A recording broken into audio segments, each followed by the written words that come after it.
Monsieur Abdul? Hamidou. Monsieur Hamidou? Yes, sir. Oui. Je m'appelle Paul. Je sais, je vous suis souvent à la télé. I watch you sometimes on TV. D'accord. So I know your name, I know who you are. D'accord.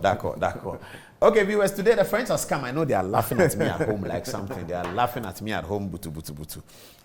Bello, so tell us, where are we on Niger? Before I come to the interview, just an introduction. Well, we're still at the loggerhead. We heard a report that, after the informal mediation of the Islamic clerics from Nigeria, who went to talk to the generals, they were willing to negotiate with ECOWAS. All of a sudden, we also had a report that they want to prosecute Bazoum for corruption. So it's more like one step forward, two steps backwards. But it could also be the fact that they are trying to raise the ante just to buy themselves some time. Because the longer it takes for ECOWAS decision, the more leverage, the more room it gives them to consolidate their hold on power. So is the force going to go or not? Well, I think from all indication, the force will go. But what ECOWAS and Tinubu in particular is trying to do is to make sure all avenues of the dialogue and diplomacy has been exhausted. And if you look at this critically, at the moment, Nigeria has no cabinet. So we need to look at decision making in Nigeria, because whatever happens... I want you to tell us about why does Nigeria doesn't have a cabinet? What's the problem? Didn't they do elections in February? The election was held in February. Mm-hmm. And then there was this, horse trading behind the scene and whatever for the ministerial list to be released. But then recently some names were released and were screened by they were vetted by the National Assembly, particularly the Senate. But as to the portfolios, it has not been allocated for now. So whatever happened, the decision will surely be solely between Tinubu's decision at the moment. So he has to be very careful not to take the blame in case there's a failure. Okay, let's come to the interview.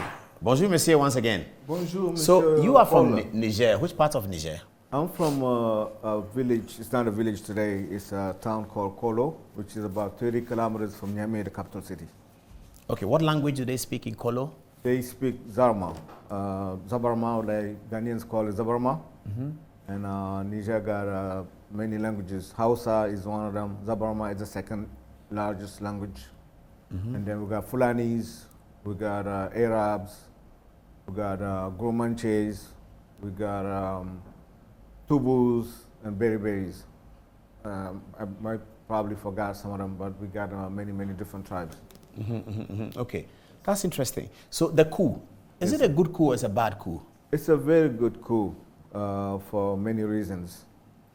We know that the regime, which was overthrown recently on the 26th, 3 weeks ago, on the 26th of July, they've been in power. This particular president has been in power for 2 years. But before him, the previous president, who is Muhammad Yusufu, has been in power. They're from the same political party, and he's been in power for 10 years. And then after he was, they participated in elections, and they brought this guy over, Bazoum. First, Bazoum, we should let people know, let Ghanaian people know, and the whole world know that he's contested as not being a Nigerian of origin. He wasn't born in Niger. That's interesting. Yes, he wasn't born in Niger. Hold on, before, did he win a clean, clear election? No, he did not win a clean, clear elections. Election has been contested, and matter of fact, after the elections, the former president, Muhammad Usman, who was running against him, was supposed to be the winner. And he took, being a patriot, he didn't want to call people to go out and protest. I'll say that again. The incumbent, the president existing, the previous president, who ran against Bazoum, was supposed to be the winner of the election. He was supposed to be the winner of the elections. You mean the election was rigged? Yes, it was rigged. In favor of the opposition candidate? In favor of the opposition, in favor Why? of the incumbent. Actually, let's say, let me put it this way. Muhammad Yusufu and Bazoum are from the same party.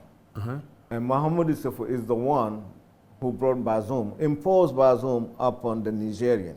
On the party for the election? On the part of the same political party. Yes, so so it's like his protege, he brought him. Yes. And said, so he was exiting as president. He was exiting as president. Then what was Bazoum doing that period, the Bazoum 2 term of was Minister of Foreign Affairs. He was Foreign Affairs Minister. Yes. So he's quite well known to the Nigerian people. Yes, he's quite well known. Okay, so the president sort of pushed the Foreign Affairs Minister to be the new candidate. The new candidate. And they won the election or they didn't win? They did not win elections. Who won?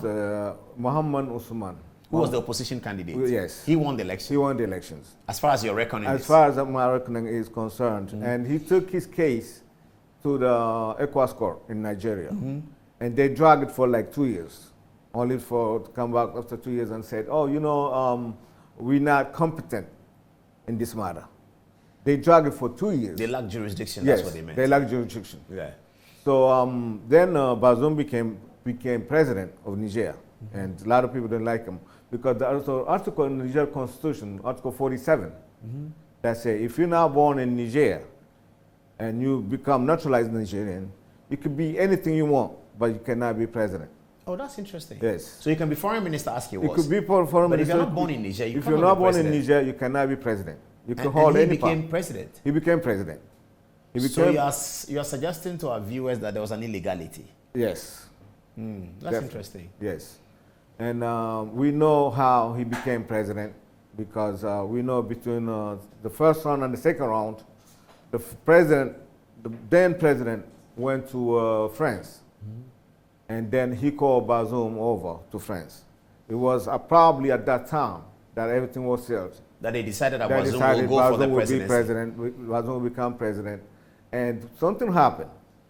The region that actually let Bazoum won is the former president, his region. His home region. Is His it home east or region. west? Is in the central of Niger, Tawa.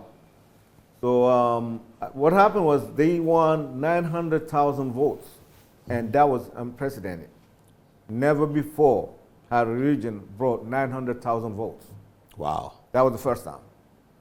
So So you think they padded the figure? It was they rigged. there was did all part of that? the figures. Do Nigerians generally feel that the election was not genuine? A lot of Nigerians felt that it wasn't genuine, and they said it. But what happened is, even though they said Niger is a democracy, if you say something, you get locked up.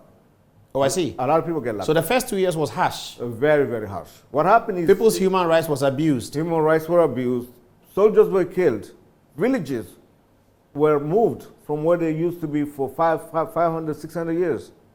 Religion. Yes, no, villagers. Villages were Villages, moved. yes. What was their land used for? The terrorists, I mean, you know, when they had a military intervention in Libya, it unleashed a lot of terrorists on the Sahel region. So the terrorists were beating up their They citizens. were like on motorcycles. and Could you government imagine couldn't this? protect them. Could you imagine that people on 100 motorcycles could come and fight against army, and a whole army? And they kill soldiers like they kill flies. Why are you blaming the government for that? If a government cannot protect its people, that government is not supposed to be a government. The government has part of it because they failed to provide enough weapon to the soldiers. And matter of fact, the Ministry of Defense, what they call the MDN gate, money allocated to provide weaponry to the soldiers were actually embezzled by the ministers and his cronies. So, and they gave the contract to some people who have no education at all on military, who went on board ammunition that even doesn't explode. So soldiers got killed by the hundreds. Sinago there was a military barrack. So you think this is a good coup? It's a very good coup. You don't like democracy in Niger? If democracy, my definition of democracy is the government of the people, by the people, for the people. The coup showed that all walks of Niger and all walks of life of Niger people came out celebrating what happened to this particular regime. So if democracy is for the people, the Niger people today are pretty happy about what happened. But they didn't elect the coup leaders to be their president. They did not elect them. They did not elect them. But what happened during these 12 years of some people, if I could tell you guys Ghanaians, 10 years ago when I came to Ghana, you don't see Niger children in the street begging. That's a sign of a country being sick. I'll come back to you on the presence of France in Niger Yes. and the ECOWAS matter. But let me get to the expert, Alhassan Bello. What do you make of what he's saying? Well, it tells you a lot of, it's a lot of revelation, but let's look at it selectively. The displacement of the villages stem from insecurity. Why don't you come round? I don't think we're doing much on the touch screen today, are we? Do we have something to do? If we do, Yeah, we have something to do. Yeah, if we do, I'll go back there with you. So come round, let's sit down. let's have this conversation for 5 minutes. You can go behind me. I think it's faster. Yeah. Viewers, sorry, we're just realigning. So Hassan Bello will take a seat and then. So now it's easier for the production to put it together. Okay, so you were saying? Well, like you said, the fall of Gaddafi's regime created a lot of insecurity across board. Yeah. But then, let's look at it selectively, okay? The relocation of the villages. The displacement didn't just happen in Nigeria alone. It cut across the Sahel. You have displacement in Nigeria. You have displacement in Chad. You have them across board. It's a collective failure of security within West Africa. And then, but if you look at the figures, Nigeria has done relatively better than even Mali and Burkina Faso in Nigeria. I'd like you to get there, but I'd like you to start from where he started, the election, the credibility, the legitimacy of the president, which is the point he's making. That the election was flawed. That's what they think. We don't know whether it's right or wrong, but do you have any research in that direction? Have you heard about how Nigerians received the election? Well, what I really saw in my own find was that there was this belief that he was handpicked by Yusufu to rule. So there's always you always had that challenge. But that's not illegal. No, but the election being flawed is illegal. So people felt that since he's unpicked, probably the election was rigged in his favor.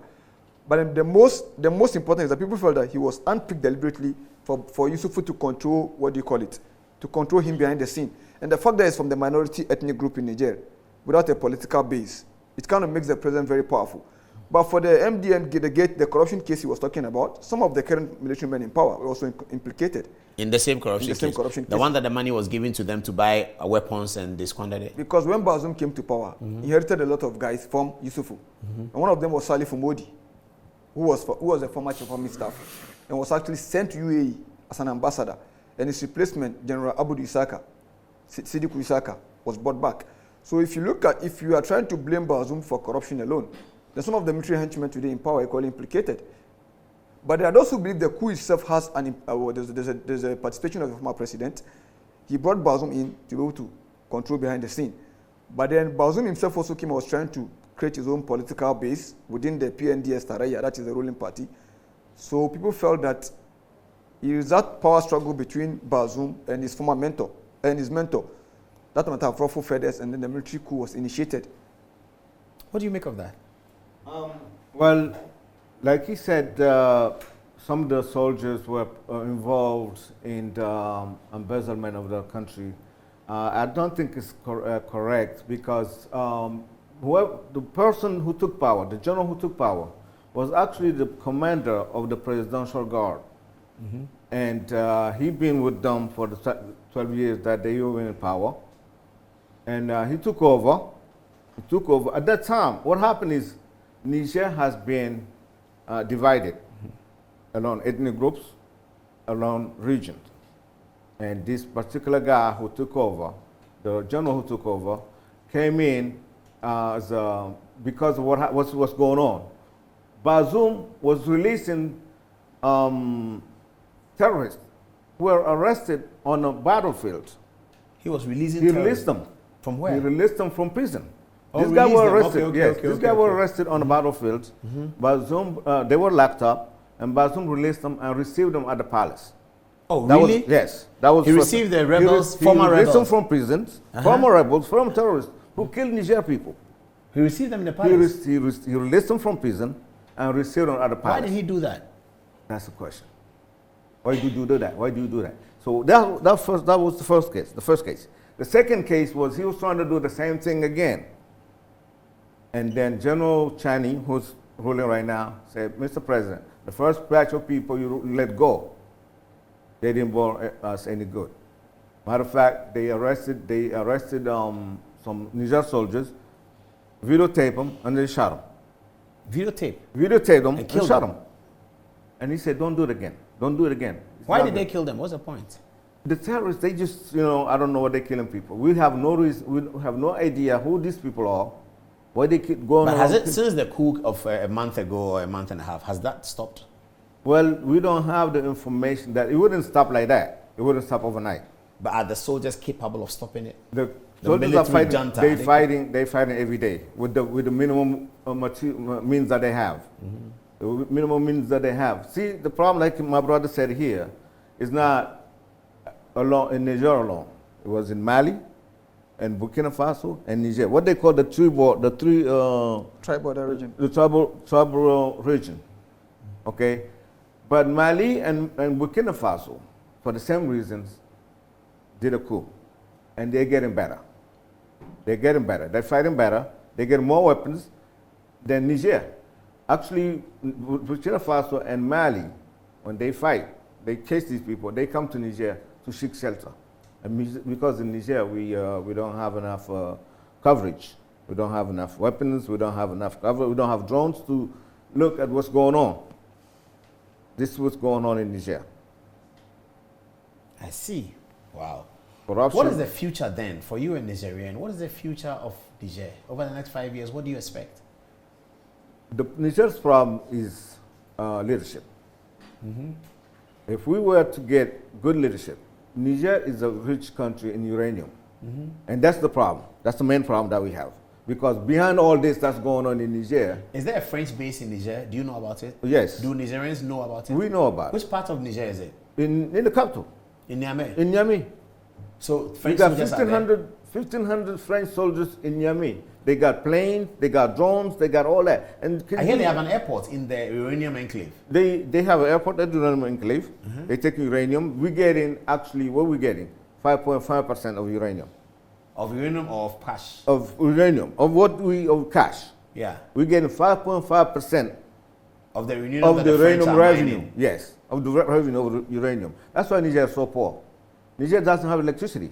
I was just listening to President Museveni a couple of days ago, when he's saying that when he heard about, he didn't even know what Niger is, but he said he found out that what they call kilowatt hour per capita in Niger is 51. In Uganda it's 300. In America it's 30,000. How can you produce uranium and you don't have electricity? But how do you get electricity? We understand from Nigeria. Yes, France, 60% of French energy is from Niger uranium. 60%. 60%. 60. 60. Of French energy? Of French energy. That is powering Paris, Marseille, Bordeaux, and all those cities that you know. 60%. 60%. France produces so much energy. France is selling so much energy to its neighbors. And Niger, we don't have power. Matter of fact, after this coup, we're getting power from Nigeria. Nigeria cut off the electricity. So we don't have electricity right now. We don't have electricity. But how does France in Niger, where France is, is it a pipeline? No, there's The no uranium, pipeline. they export it? No. They do it as LPG? They have petroleum gas? No. They have. They control the mines. They control the mines. Niger extraction of uranium started in 1971. Production, commercial production, and to date they extracted about 140,000 metric tons of uranium. The spot price since then. Oh, the French have had it since 71. Since 71. French discovered it in 1957 when they were looking for copper. And they discovered uranium. And then France owned about 63% or 64% of the shares in of the the interest shares. in the company. And Niger is supposed to earn about 36%, something like that. But France has about 56 nuclear plants producing energy for France. All that based on Niger uranium. I remember when I was in Niger at one point, that Sarkozy, who was then president in France, came over to discuss about uranium to the then president Tanja.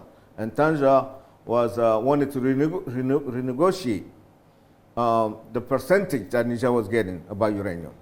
And I remember a journalist, a reporter, asked the French president, Mr. President, do you think France could help Niger in getting a nuclear plant for civil purposes? In Niger, we are hungry. We're not thinking about weapons. And he said, you know, it's possible. We know it's possible, but it's hard. It's difficult. You know, Niger has a problem with health issues. We're going to bring military soldiers, doctors to help Niger. That wasn't the question that was asked. We didn't ask him that. We didn't ask him that. We asked you a particular question about energy. Why do you go about saying it's going from chicken to donkeys? We didn't ask you about health issues. We ask you about anything. So the people of Niger feel shortchanged by their relationship with Very, France. very much so. Is that why they are taking France away as their national And language? that's why we want French out. They're French. replacing it with what language? Well, we didn't get to that point yet, but eventually it's going to get there. As you know, Rwanda was a French country before. Rwanda is English. Rwanda it became English later on. I see. Yeah, because what's the name? Kagame. Kagame got sick of it, of what France is doing. Do you know that France was there when the genocide happened in Rwanda? Yeah, I know that. France was there. So how can France be all around us? And France have all these drones where they could see one motorcycle from the satellites. And you can't see 100 motorcycles? It doesn't make sense. And then you're getting all this money from us. And yet we're poor. You see our children in the street begging. That's a sign that a country, a society is sick. Niger is sick. You've seen George Floyd in America. Mm-hmm. The police officer kneeling on his neck. France's knees on Niger's neck. Niger cannot breathe. Niger cannot breathe. And Bazoum were brought over by France so that they could serve French interest. They're now working for Niger interest. How can you have all these uraniums? How can you have all these minerals and be poor? Niger is the last country in terms of Human Development Index. Last country. And then you have all these minerals. You have oil, you have gold, you have uranium. Doesn't make sense, Mr. Paul. It certainly doesn't make sense. Bello, what do you have to say? We have to be wrapping up. We have to do a presentation on Thursday, but this is a very interesting revelation. Well, that's the problem with people who have always said that the French policy is more like a continuation of the colonial rule. And it's where you gather these, so every year there's this meeting they have in Versailles, in France, where you gather all the presidents, more like vassals. They come to listen to the French president make statements. So if you look at the era of Thomas Sankara, that was what he was trying to change. And then he was overthrown. There's always been that era where, it's not today, the anti-French sentiment has always been there. But you only need a trigger. And the insecurity in the Sahel triggered it. And you could see that it is spreading across board.